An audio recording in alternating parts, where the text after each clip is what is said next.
So I just really started this YouTube thing again, and I already feel like I'm about to make the worst decision possible right now by participating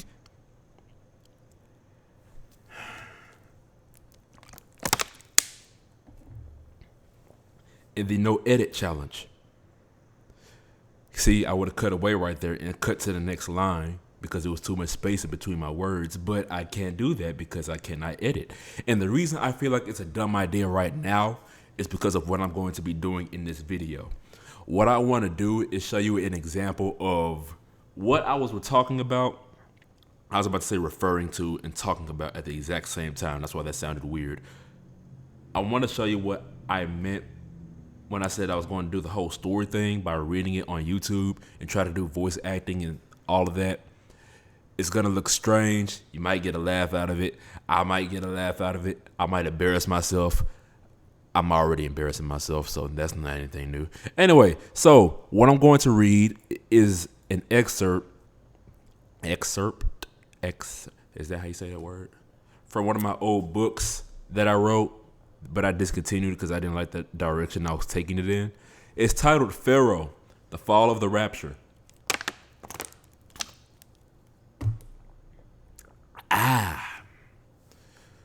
Let me get this out of the way because I want to go get something to eat. Don't know what I want to eat, though. Might go to IHOP, actually. IHOP sounds good right now.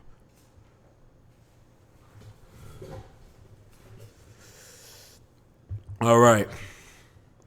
Chapter 2.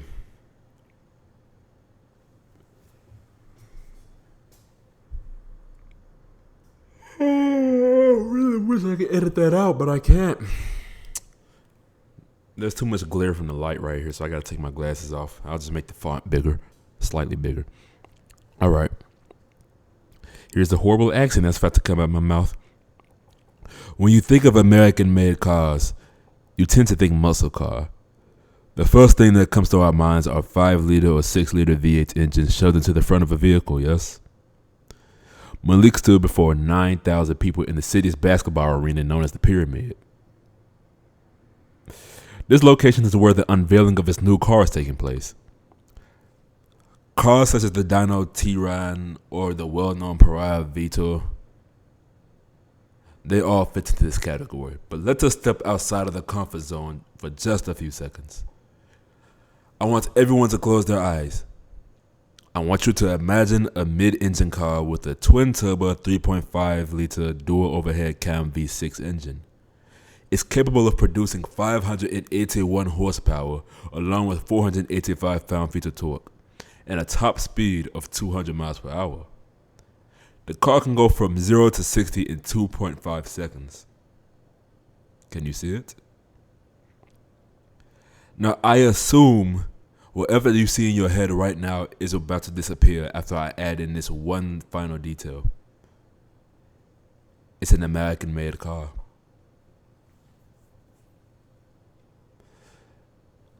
I hate this. The audience collectively murmurs to their neighbors in surprise. That car you were just imagining, it's gone now, yes? Well, open your eyes and take a look at the all-new K9 Saluki. The audience cheered and applauded once laying their eyes on a sleek new American engineering. It was quite curvy and appeared more aerodynamic in comparison to its muscular cousins. It had a candy apple red color to it, and it appeared to be a masterpiece in the company's eyes. Malik enthusiastically opens the door and takes a seat. He moves his hand in a motion that brought the air. Oh, Lord. Malik enthusiastically opens the door and takes a seat. He moves his hand in a motion that brought the arena to a silence. Once he had the attention, he turns the car on and revs the engine. The engine grumbles, the turbo whirs, and the exhaust I hate this. And the exhaust pipe spit flames from the afterfire. This made the audience cheer and applaud once again. Malik stands from the driver's seat and begins to rap. I can't. Oh my God.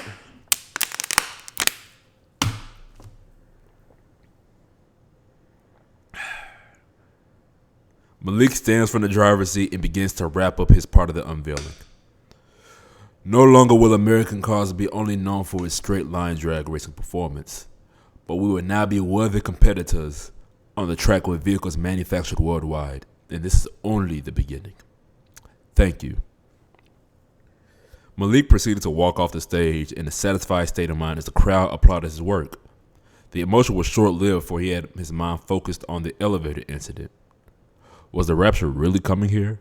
Why were they coming? Did they kill everyone? Was it too late? These were questions that Malik continued to ask himself while storming through the backstage area.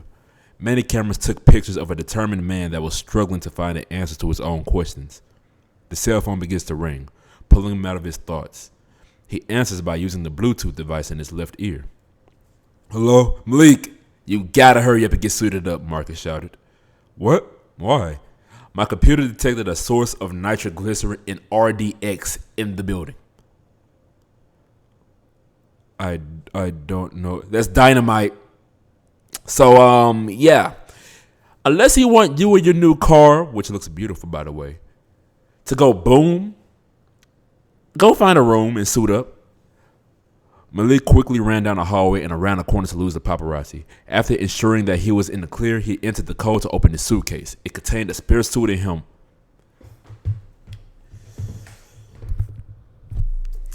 It contained a spare suit for him wherever there was a...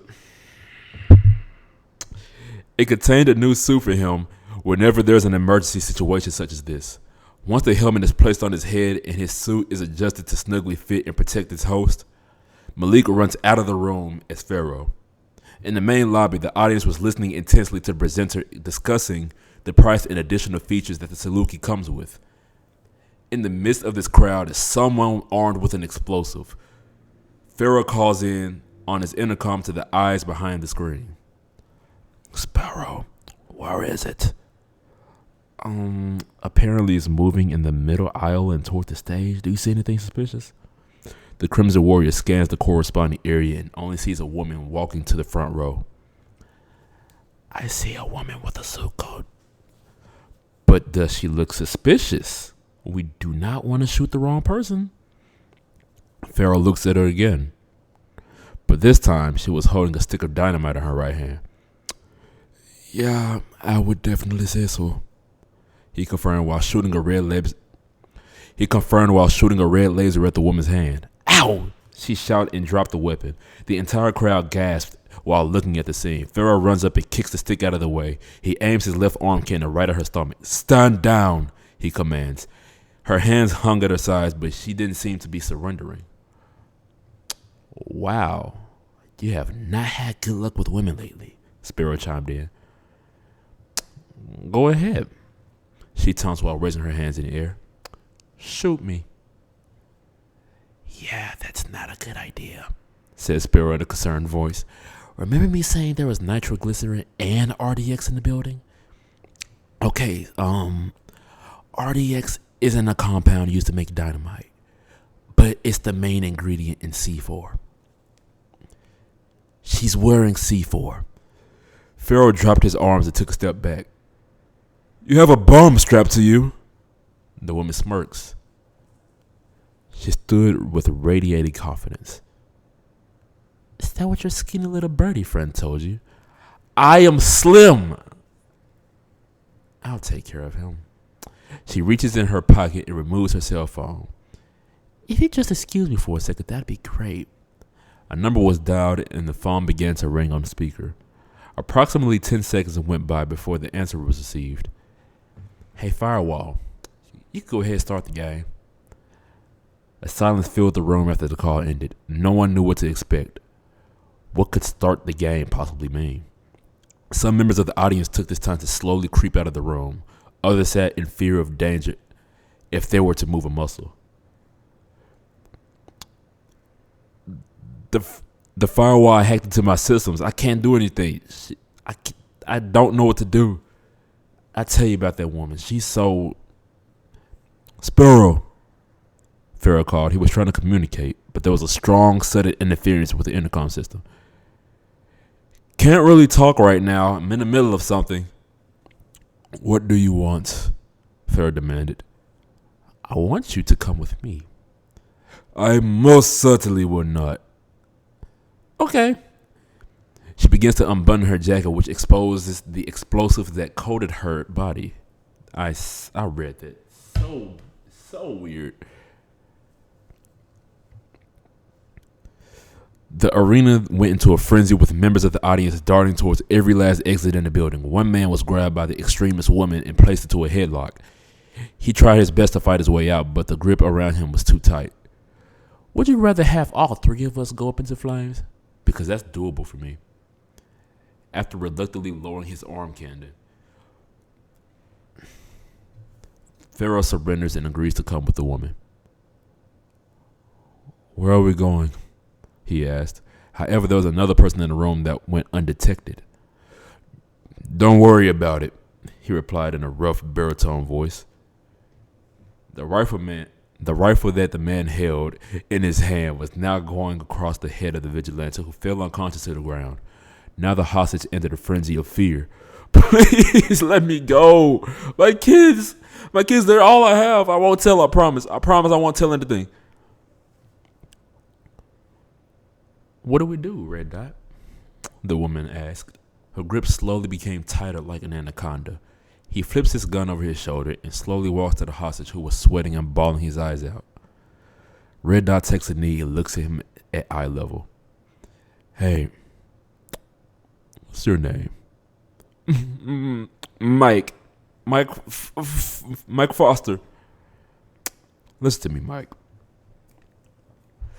If my description ends up on any news outlet, then that's their ass.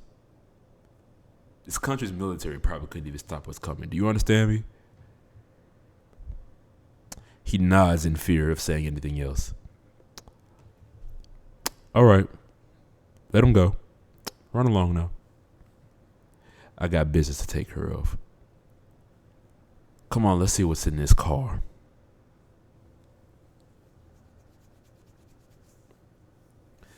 I improvised like half of that because there was like, I just left it blank for some reason. But yeah, that's a summarized version of what I said I want to do. Hopefully this will be a lot better. Because like I said, I want to edit it and add like sound effects to it. When I was talking about the car revving the engine, I don't know if the mic picked it up, but conveniently, someone with a very loud sports car started driving past. So we'll see how that works out. I still do not have an outro. I need to fix that. I really need to fix that. I don't know what to do for it though.